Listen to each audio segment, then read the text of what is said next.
Një denuncim është bërë për shpërdorimin e fondeve publike nga Bashkia e Tiranës përmes tenderave të dyshim dhe me mungesë konkurrence që rëndojnë buxhetin e qytetarëve dhe nuk reflektojnë prioritetet e vërteta të komunitetit. Sipas Open Procurement, në total 17 milion euro me TVSH janë shpenzuar nga Bashkia e Tiranës për pajisje dhe urendim mobilimi përmes 63 tenderave, ku janë shpallur fitues vetëm 16 operator ekonomik, mesatarisht 4 tendera për çdo operator. Partia Demokratike përmes zëdhënëses së antikorrupsionit Genta Vangjeli dënoi shpërdorimin e fondeve në një kohë kur qytetarët presin bonusin e qoraz dhe banesat. Sipas saj, procedurat e zhvilluara përmbajnë kritere të pajustifikuara dhe jo proporcionale me objektin dhe natyrën e kontratës, duke cënuar lishmërinë dhe parimet e barazisë së trajtimit të operatorëve.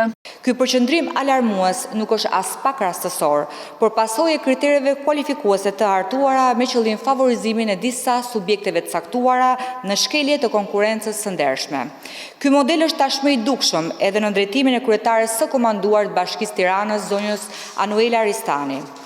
Në datën 23 qershor ishte parashikuar zhvillimi i procedure prokurimi me objekt blerje pajisje dhe orendi për nevojat e institucioneve të Bashkisë Tiranë, me fond limit 310.000 euro. Kjo procedurë përmban kriteret të pajustifikuar dhe jo proporcionale me objektin dhe natyrën e kontratës, duke cënuar lishmërinë dhe parimet e barazisë trajtimit të operatorëve në kundërshtim me ligjin e prokurimit publik, nenin 2, nenin 3, nenin 21 dhe nenin 77, vendimin e Këshillit të Ministrave për rregullat e prokurimit publik, nenin 40, nenin 41 dhe nenin 78.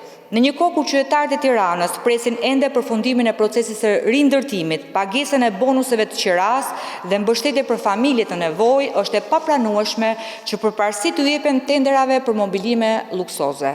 Partia Demokratike i bën thirrje Bashkisë së Tiranës dhe kryetares së komanduar Anuela Ristani të rishikojnë menjëherë këto praktika të dëmshme dhe të fokusohen në nevojat reale të qytetarëve.